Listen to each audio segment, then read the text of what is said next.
Ikapitong Kabanata. Malaya na tayo sa kautusan. Mga kapatid, alam naman ninyo ang tungkol sa batas. Kaya nauunawaan ninyo na ang tao'y nasasakop lamang ng batas habang nabubuhay siya. Halimbawa, ayon sa batas, ang isang babaeng may asawa ay nakatali sa kanyang asawa habang nabubuhay ito.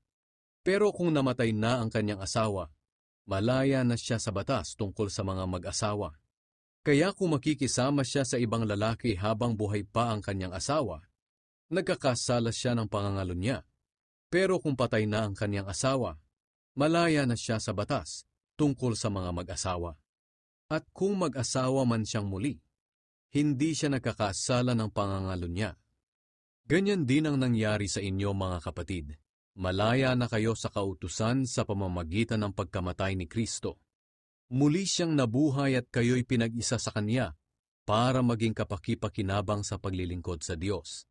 Noong namumuhay pa tayo sa dati nating pagkatao, ang masamang pagnanasa ang nagahari sa ating katawan at pinukaw pa ng kautusan, kaya gumawa tayo ng mga bagay na nakapagdudulot ng kamatayan. Pero ngayon ay malaya na tayo sa kautusan, dahil namatay na tayo sa kautusang ito na dating umalipin sa atin. Ang ating paglilingkod ngayon sa Diyos ay hindi na ayon sa dating buhay na dulot ng kautusan, kundi sa bagong buhay na dulot ng banal na Espiritu. Ang kautusan at ang kasalanan. Ang ibig ko bang sabihin ay masama ang kautusan? Aba, hindi. Sapagkat kung walang kautusan, hindi ko malalaman kung ano ang kasalanan. Halimbawa, kung hindi sinabi ng kautusang, huwag kang maging sakim, hindi ko sana nalaman na masama pala ang pagiging sakim. Ngunit ginamit ng kasalanan ng kautosang ito para pukhawin sa akin ang lahat ng uri ng kasakiman. Sapagkat kung walang kautusan, walang kapangyarihan ng kasalanan. Noong una nabuhay ako ng walang kautusan. Pero nang malaman ko ang kautusan, nalaman kong ako pala'y makasalanan at nahatulan na ng kamatayan. Kaya ang kautusan na dapat sana'y magbibigay ng buhay, ang siya pang nagdulot sa akin ng kamatayan. Sapagkat ginamit ng kasalanan ng kautusan para dayain ako. At dahil dito nahatulan ako ng kamatayan, dahil hindi ko masunod ang kautusan. Pero sa kabila nito, banal pa rin ang kautusan. Ang bawat utos nito ay banal, matuwid, at mabuti. Nangangahulugan ba na ang mabuting bagay pa ang siyang nagdulot sa akin ng kamatayan? Aba, hindi. Ang kasalanan ang siyang nagdulot nito. Ginamit ng kasalanan ng kautusan na isang mabuting bagay para ako'y mahatulan ng kamatayan. At dahil dito nalaman ko kung gaano talaga kasama ang kasalanan. Ang kaguluhan sa puso ng tao. Alam natin na ang kautusan ay mula sa banal na Espiritu. Pero makamundo ako at alipin ng kasalanan. Hindi ko maintindihan ang aking sarili.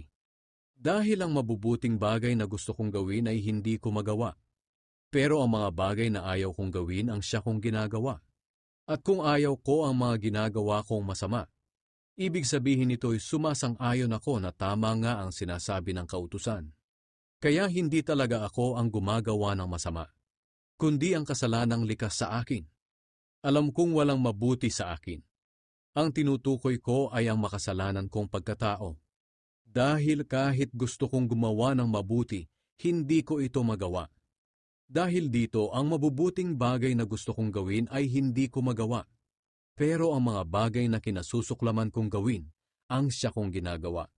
Kung ginagawa ko man ang ayaw kong gawin, hindi na ako ang talagang gumagawa nito, kundi ang kasalanang likas sa akin.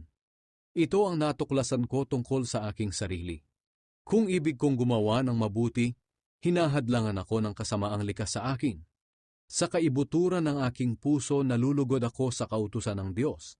Pero may napapansin akong ibang kapangyarihan na kumikilos sa aking pagkatao, na sumasalungat sa pagsunod ko sa kautusan na alam ko.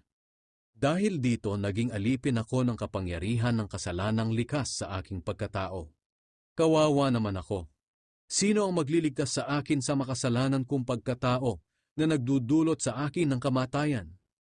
Salamat sa Diyos, Siya ang magliligtas sa akin sa pamamagitan ni Hesukristo na ating Panginoon. Ito ang aking kalagayan. Ang kaisipan ko ay nagpapasakop sa kautusan ng Diyos, pero ang aking makasalanang pagkatao ay nagpapasakop sa kapangyarihan ng kasalanan.